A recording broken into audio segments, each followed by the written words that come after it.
Hello everyone, நான் உங்கள் தங்கம் டெக்ஸ்லேருந்து அபிராமி தாங்க பேசிட்டு இருக்கேன். இன்னைக்கு நான் ஒரு அழகான கலெக்ஷன் தான் எடுத்து வந்திருக்கேன். எல்லாமே உங்களுக்கு சம்மர் சீசனுக்கு ஏற்ற மாதிரி கம்ஃபர்டபுளாக வியர் பண்ணுற மாதிரி அழகான அஃபோர்டபுள் ப்ரைஸில் எடுத்து வந்து காட்டிட்டு இருக்கேன்.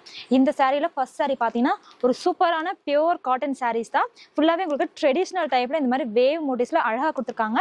இதோட பார்டர் பார்த்தீங்கன்னா அழகான ஒரு மெரூன் கலரில் கொடுத்துருக்காங்க. மெஹந்தி கிரீனுக்கு மெரூன் கலர் ரொம்பவே அழகாக இருக்குது. அதுலேயே நெக்ஸ்ட் சாரீ பார்த்தீங்கன்னா ஒரு சூப்பரான ஆரஞ்சு பெயிண்டா ஆரஞ்சு கலருக்கு ஒரு மெரூன் கலரில் உங்களுக்கு இந்த பார்டர் வந்துடும். அழகான ஒரு காம்பினேஷன் தான் இந்த சாரீ. வாவ்! நெக்ஸ்ட் சாரீ பார்த்தீங்கன்னா ஒரு செம்ம அழகான ஒரு க்யூட்டான காக்கி கலர் சாரீங்க. காக்கி கலருக்கு ஒரு அழகான ஒரு எடுப்பான நேவி ப்ளூ கலரில் உங்களுக்கு இதோட பார்டர் கொடுத்துருக்காங்க. அண்ட் நெக்ஸ்ட் லாஸ்ட் சாரீ ஒரு சூப்பரான கனகாம்பர கலர் ஆரஞ்சுன்னு சொல்லலாம். அந்த அளவுக்கு ஒரு அழகான சாரீ தாங்க. ஃபுல்லாகவே உங்களுக்கு சூப்பரான ட்ரெடிஷ்னல் ஒர்க்கில் கொடுத்துருக்காங்க. சூப்பரான நாகப்பழ கலரில் உங்களுக்கு அழகான பார்டர் வந்துடும். பாய்.